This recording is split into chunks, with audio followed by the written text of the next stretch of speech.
Today, we talk about all things virtual assistants. What is a VA? What do they do? And why is it a great starting point in the online business world? Hey, it's Jess, and you're listening to the Crush It with Confidence podcast for online service providers that are ready to create their own future. Life is happening for you, not to you. So let's do this.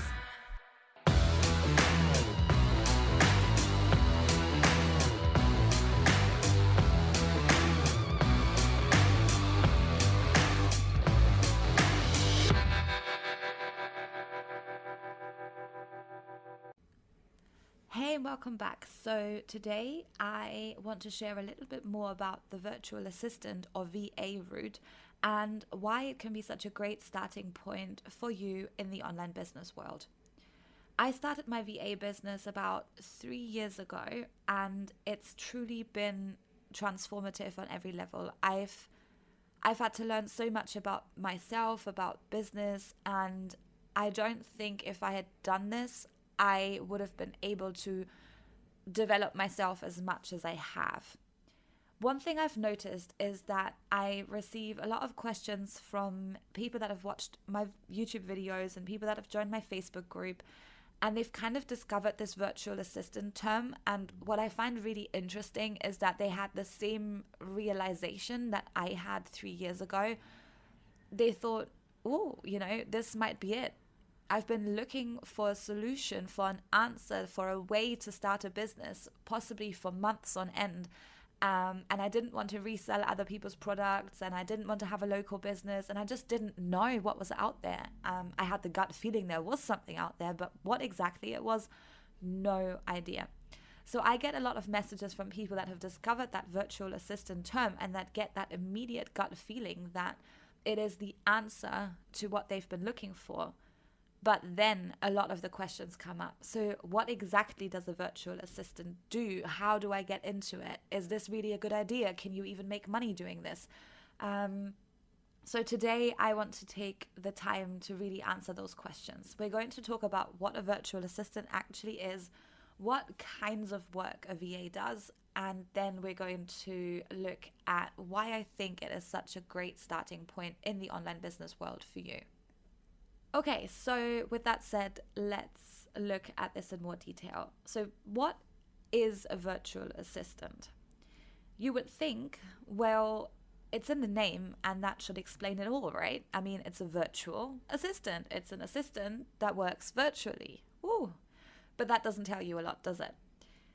So the thing with VAs is that the only thing that we actually pretty much all have in common is that we work virtually. Other than that, there are so many different levels of VAs. There are so many different specialisms that you certainly can't say, yep, this is the best type of person to work as a VA, or this is all of the work that a VA has to do, or these are all of the tools that a VA has to know.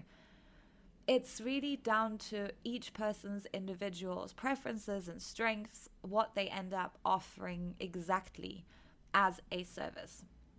I'm also often asked, what does it mean they work virtually? Like, how can you even, do a job as an admin assistant virtually? So working virtually just means that, we work from our laptop wherever we like, rather than being tied to having to go to an office. And with technology being more and more and more advanced, there's actually, for a lot of employees, no more need to go to an office. It's just that it's what we've always done. Why change it? So we're going to keep doing it. However, some businesses are a little bit more ahead, and they've caught on with the fact that they could employ somebody that works from home or that travels while they work. And particularly other business owners that also work virtually are more used to hiring somebody that also works virtually, because that's how they run their business. So like I said, that seems to be the only thing that we consistently have in common. Other than that, I would not make a generalized statement about what exactly a VA does, how much they charge, or anything. Okay, this is all a very personal decision. With that said, let's look in a little more detail at the kinds of work that a VA might do. Okay, so I've broken this down into different areas that I commonly see in virtual assistants. However, that doesn't mean that this is in any way exclusive, or that there's things that couldn't be combined, or that there's things that I forgot when I wrote the list. Okay, so the like I said, the work that VAs do varies hugely from just pure admin type stuff to some pretty highly specialized support. So the kinds of tasks that you might find us doing are, for example, admin. I personally don't focus on that because it's not exactly my passion, but I know VAs that specialize in data handling of some sort. So they take, for example, data from a client's CRM and they populate spreadsheets and reports. They schedule calls, coordinate different people via email, for example.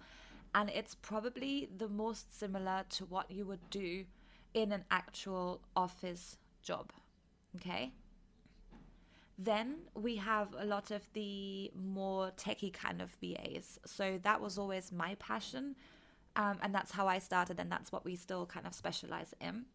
So we often deal with websites, online course platforms, email service providers, and really everything else that is tech and just doesn't want to work in the client's business. Then you get the more skilled kind of graphics VAs. So they have a very, very good eye for visuals. They just know how to make something look good. So they are creating graphics, for example, from templates that the business owners provided and they've kind of optimized. Or they create PDFs for the entrepreneurs' online courses. They update the website graphics. They create graphics for all social media platforms. So much that can be done if you have an eye for how things look. Then you usually get the more social media kind of focused VAs. So a lot of their work revolves around scheduling posts, for example, into clients' Facebook groups on their different social media accounts, and they might use other tools to do that. They regularly publish the content. They engage with the client's followers, for example, in the Instagram comments, or they respond to the direct messages that are received on Instagram. All of the kind of work that just revolves around keeping the client's social media presence up and running. Then I've seen VAs that specialize in customer service in particular. So they, for example, reply to the client's emails, particularly their customer service emails. So if the client, for example, has big online programs that they're running and they're getting a lot of emails with questions from students and somebody needs to reply to those, then that's where your customer service person might come in super handy. Some of them do community management in the paid Facebook groups for clients. So, for example, they make sure that if there's a weekly question post that is posted, where students can ask their questions, they look through the comments, they feedback to the client on what they need to cover in their Q&A, for example, or if it's something that's a simple question that has content in the online course that they've bought, then the customer service VA will go in and will say, hey, thanks for your question. Have you checked out this module in the course because your question is answered in there? And let me know if we can help with anything else, that kind of stuff. Then there's actually VAs that focus on video and audio editing and podcasts. So that would be going through episodes like this one, cutting out all the times that Jess has said hum and those kind of things, and then adding intros, outros, uploading them onto podcast platforms. I've seen VAs that specialize in finance and bookkeeping. So there is this huge range when it comes to virtual assistants. And that's why I cringe a little bit on the inside when somebody asks me, okay, so what do I do as a VA and how do I get started? Because a lot of it is very personal to you. And I will give you some tips in another episode on how to work out what you should be focusing on and how you should be working that out. But I can't give you a generalized pointer because most of the time I just don't know you. So as you can see, VAs are needed. They're needed in many different businesses. They are needed at all levels from the most basic support that we can offer a client through to some pretty specialized stuff. And there is a space to me in the VA, in the VA area for each and every single one of you that wants to look at taking this up. Okay, so let's look at why I think this is such a great starting point for you in the online business world. Okay, so one of the things that makes the VA route such a great way to get started in the online business world is that to get started and to get set up, you actually don't need all that much. You need a computer and you need an internet connection, and probably a decent one. And I would say that a lot of you that are listening to this right now have a computer and have an internet connection. Everything else is like the cherry on the top, basically. So most of the things that you need to do in your business, you can initially achieve with free services. There isn't even a forced need for you to have a website right as you start out. So you need to make very little financial investment, if any, into it. You do need to invest quite a bit of time though. So nothing comes for free. It's going to take something. So either it's going to take money to pay someone else to do the work, or it's going to take time that you invest to do the work. So it's going to have to be one of the two. But in general, there's nothing that you need to do or buy or that you have to sign up to be able to get started as a virtual assistant. And that's why I think it's one of the easiest ways to get set up online. The next reason is that it is actually really easy to find a focus as a virtual assistant that really suits you and who you are.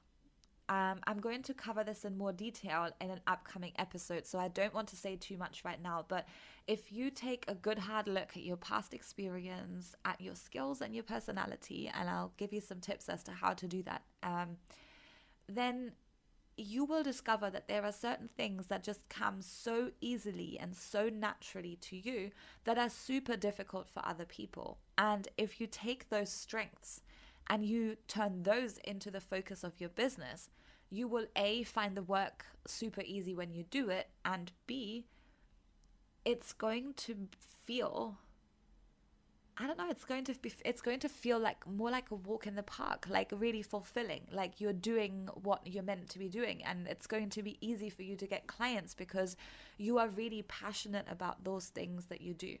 Okay. Then the other reason why I think it's great to get started as a virtual assistant is that it's so easy to pick up the basic skills that you need to get started. And you might find that if you focus on the things that you have past experience in and that you're super passionate about, you might already have those skills, or you will find it very, very easy to pick them up because you're motivated, because you feel passionate about the focus area that you've picked for your virtual assistant business. It's also very easy to pivot in your business as you grow and as you learn more skills, as you realize that you might have liked social media when you were working the job because it kind of made the job bearable, but now that you have a business, you've also learned about the tech side of things, and you've realized that you are way more passionate about the tech than you are about the social media side of it. Or maybe you're more passionate about the customer support, or maybe there's other things that you've learned that you really, really, really enjoy. So being a virtual assistant makes it super easy to pivot and to change the direction that your business is in.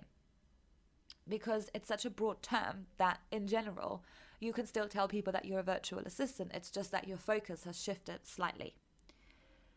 Then I also find that it's actually quite fun, and it gives you a lot of insights into how your business works, how other people's businesses work.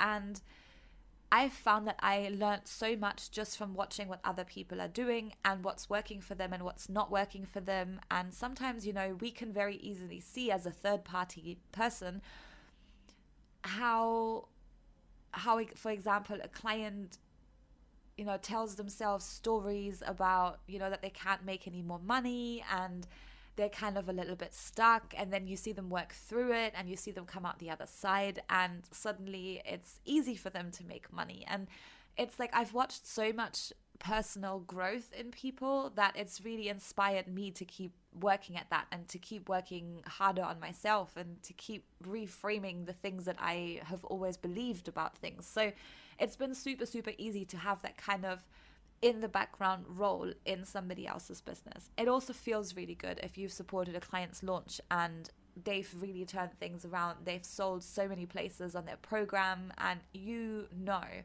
that you are actually the person that set up the entire tech side of things. The reason why that client has made money with that is because you helped them, because you were there for them. So that feels amazing.